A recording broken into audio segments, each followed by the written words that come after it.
اور اگر خدا نہ کرے اعمال خراب ہوں، العیاذ باللہ العلی العظیم، اعمال خراب ہوں تو اسی قبر کے اندر یہ قبر ہی ظلمت کا اور عذاب کا منظر پیش کرتی ہے۔ اس میں خدا جانے عذاب کی کیسی کیسی قسمیں اللہ تبارک و تعالی نے پیدا فرمائی ہوئی ہیں۔ اسی قبر کے اندر تاریکی ہوتی ہے، اسی کے اندر سانپ بچھو ہوتے ہیں، اسی کے اندر اللہ بچائے اس کے اندر مار پیٹ ہوتی ہے، اور کیا کچھ ہوتا ہے احادیث کے اندر تفصیل اس کی آئی ہے عذاب قبر کی۔ اللہ تعالیٰ اپنی رحمت سے، اپنے فضل و کرم سے ہم سب کو اس عذاب قبر سے بھی اور عذاب حشر سے بھی، عذاب دوزخ سے بھی اپنی رحمت سے نجات عطا فرمائے۔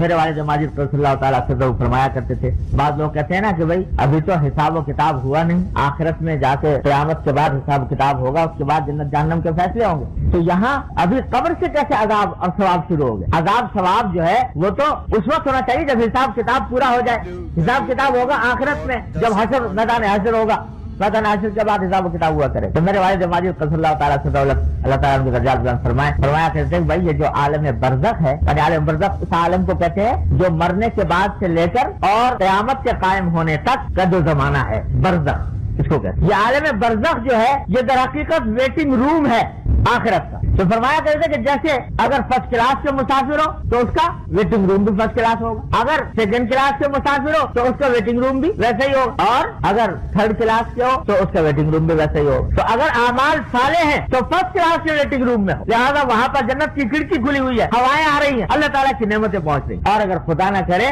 برے اعمال ہیں تو یہ ویٹنگ روم ہے دوزخ، العیاذ باللہ، لہٰذا وہ حوالات ہے۔